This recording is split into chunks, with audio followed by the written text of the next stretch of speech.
Greetings, Earthlings. It's me, Eric Taylor, aka the Extraterrestrial, and welcome back to the Mothership. Today, we're transmitting another Ghostbusters Spirits Unleashed video where we're taking an in depth look at one of the most vital and ubiquitous parts of the Ghostbusters arsenal, the PKE meter.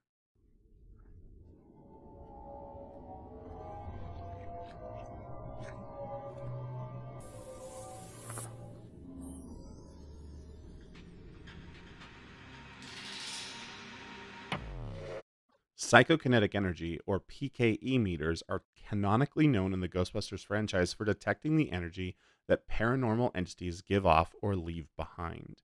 In their development of Spirits Unleashed, Illfonic has worked hard to keep the PKE meters canonically accurate while also iterating on the design to provide gameplay elements that are interesting to the player. The core function of the PKE meter during a match is to locate the ghosts or its respawn rifts. To do so, you equip the meter and will decode a series of easily identifiable visual outputs. We'll focus first on identifying what you're tracking. To do this, you'll look at the grid screen in the top center of the meter. If the display screen shows an X made up of red dots, this means that there is no psychokinetic energy in the area to scan. This indicates that there are no ghosts or rifts nearby, and that the Buster will need to move to a different location in order to find their quarry. However, if the pattern displayed on the screen is a falling arc of green dots, you're tracking a ghost. Be wary, however, as the ghost can haunt objects to serve as decoys, thus throwing the Busters off its trail. These objects will give off the same falling arc signature as the ghost does on the meter.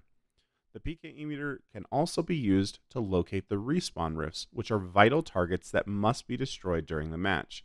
If the pattern of the meter is an upward sweep of green dots, you know you're tracking a rift.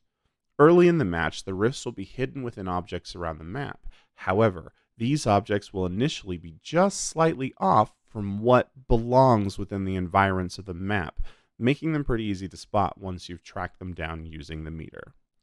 Now, there's more to tracking than just identifying your target. We need to hunt it down. We can do this using a couple of functions. The dot patterns on the grid screen will grow in intensity as you get closer. However, even more noticeable are the proximity functions of the meter's wing arms. These arms will raise slightly as you face in the direction of a PKE source, and the closer you get to that source, the arms will lift even higher. Conversely, facing away from a PKE spike or getting further away from it will cause the arms to lower. Think of it kind of like playing hot and cold when you were a kid.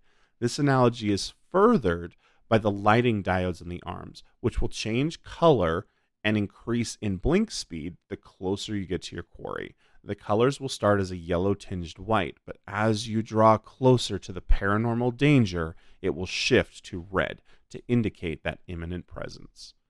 Now, beyond simple proximity, the meter can provide three-dimensional clues to the ghost's location. Many of the jobs Busters take on have multiple stories, and ghosts are masters of utilizing that vertical space to their advantage. The PKE meter has been designed to counter this advantage with three lights just below the readout screen. These lights are yellow, red, and green. A yellow light indicates that the source of the spiritual energy is located below the Buster. Red means it's on roughly the same level, and green indicates that it's located somewhere over the Buster's head. Now, as the threat has grown in the world of Spirits Unleashed, certain upgrades have been made to the equipment that move it strictly away from movie canon. However, that's okay because it's a gameplay function, and it's in keeping with what we would have seen Spengler eventually implement. An example of this is the PKE Pulse. At any given time, a Buster can choose to overload their meter temporarily to release a pulse of positively charged energy. This energy can have a number of situational effects that a talented and cunning Buster can put to great use while out in the field. An overload pulse can be used to flush a ghost from objects that may have been haunted. If a Buster is confronted with a situation where a number of objects are giving off PKE signatures, an overload can quickly cause the ghost to flee from those objects without needing to whittle through the durability of the objects using their particle thrower. The PKE pulse will also stun the ghost for a brief period of time, perhaps buying the Buster crucial seconds for teammates to arrive or allowing the buster to get away in moments of extreme danger.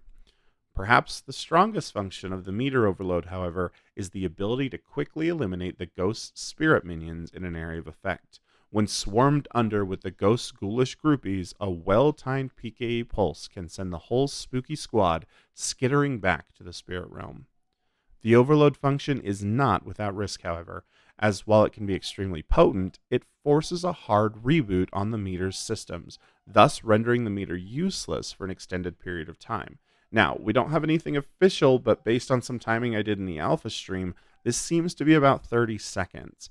This means that a poorly timed or poorly placed pulse can actually result in a ghost making a quick escape, and the buster will be unable to track it down for a period of time.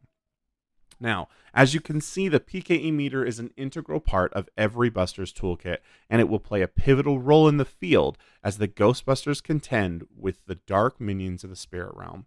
Now, that's all for now, but I'll be back in orbit soon with more informational videos about Ghostbusters Spirits Unleashed. Don't forget to subscribe to the channel to stay updated with every video. Leave a comment down below on what you think about the gameplay functions of the PKE meter, and don't forget to like and share this video so that other aspiring busters can see it and join our community. Remember, GSU is scheduled to launch on October the 18th. I'll see you in game, and as always, peace on Earth, Earthlings.